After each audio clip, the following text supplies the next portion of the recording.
আজকের বিশ্বে আমাদের সবচেয়ে বড় উদ্যোগের নাম ইনফ্লেশন বা মূল্যস্ফীতি।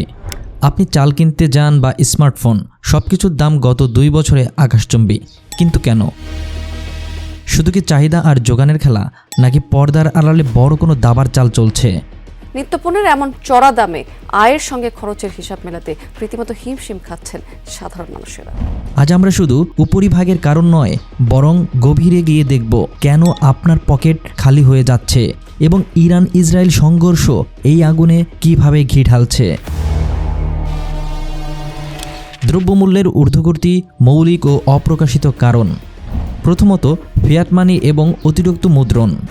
অধিকাংশ মানুষ মনে করে যুদ্ধই সব নষ্ট করছে, কিন্তু আসল কারণ লুকিয়ে আছে 2020 থেকে 2022 সালের মধ্যে। করোনার মহামারীর সময় বিশ্বজুড়ে কেন্দ্রীয় ব্যাংকগুলো ট্রিলিয়ন ট্রিলিয়ন ডলার ছাপিয়েছে। যখন বাজারে পণ্যের তুলনায় টাকার পরিমাণ বেড়ে যায়, তখন টাকার মান কমতে থাকে, যাকে আমরা মূল্যস্ফীতি বলি। সরবরাহ কমে যাওয়া আর জ্বালানি সংকটের দোহাই দিয়ে বাড়ানো হচ্ছে প্রায় সব কিছুর দাম। দ্বিতীয়ত, সাপ্লাই চেইন ম্যানিপুলেশন। আমরা জানি, কিন্তু যেটা অজানা তা হলো জাস্ট ইন টাইম ইনভেন্টরি মডেলের ব্যর্থতা। বড় কোম্পানিগুলো খরচ বাঁচাতে গুদামে পণ্য রাখত না, ফলে ছোট কোনো সংঘর্ষ হলেই পুরো বিশ্ব থমকে যায়। তৃতীয়ত, জলবায়ু পরিবর্তন ও অ্যাগ্রিফ্লেশন। খাবারের দাম বাড়ার পিছনে একটি আননোন ফ্যাক্টর হলো ফসফরাস সংকট। সার তৈরির প্রধান উপাদান ফসফরাসের মজুদ কমে আসছে এবং এর দাম কয়েক বছরে 300% বেড়েছে। এর ফলে কৃষি উৎপাদন খরচ স্থায়ীভাবে বেড়ে গিয়েছে। নিত্যপণ্যের দামের পারদ বেশ অনেকদিন থেকেই চড়া। শ্রমিক দিবসেও খেটে খাওয়া মানুষের যে একটু ভালো মন্দ পাতে জুটবে, তার বন্দোবস্তও নাগালের বাইরে। ইরান ইসরায়েল যুদ্ধ, তেলের বাজারে অদৃশ্য কম্পন। অনেকে প্রশ্ন করেন, যুদ্ধ হচ্ছে মধ্যপ্রাচ্যে, তাহলে আমার পাড়ার দোকানের ডালের দাম কেন বাড়বে? উত্তরটা লুকিয়ে আছে এনার্জি ইকোনমিক্সে। প্রথমত, হরমুজ প্রণালীর গুরুত্ব। ইরান যদি সরাসরি যুদ্ধে জড়ায়, তবে তারা বিশ্বের সবচেয়ে গুরুত্বপূর্ণ জলপথ হরমুজ প্রণালী বন্ধ করে দেওয়ার ক্ষমতা রাখে। বিশ্বের মোট খনিজ তেলের 20% থেকে 25% এই পথ দিয়েই যায়। এই পথ বন্ধ হওয়া মানে বিশ্ব অর্থনীতিতে হার্ট অ্যাটাক হওয়া। দ্বিতীয়ত, শিপিং ইন্স্যুরেন্স ও কস্ট অফ লজিস্টিক্স। যুদ্ধ শুরু হলে লোহিত সাগর বা পারস্য উপসাগর দিয়ে জাহাজ চলাচলের বিমা বা ইন্স্যুরেন্স প্রিমিয়াম 500% পর্যন্ত বেড়ে যায়। এই বাড়তি খরচ কোনো কোম্পানি পকেট থেকে দেয় না, তারা সেটা পণ্যের দাম বাড়িয়ে আপনার উপর চাপিয়ে দেয়।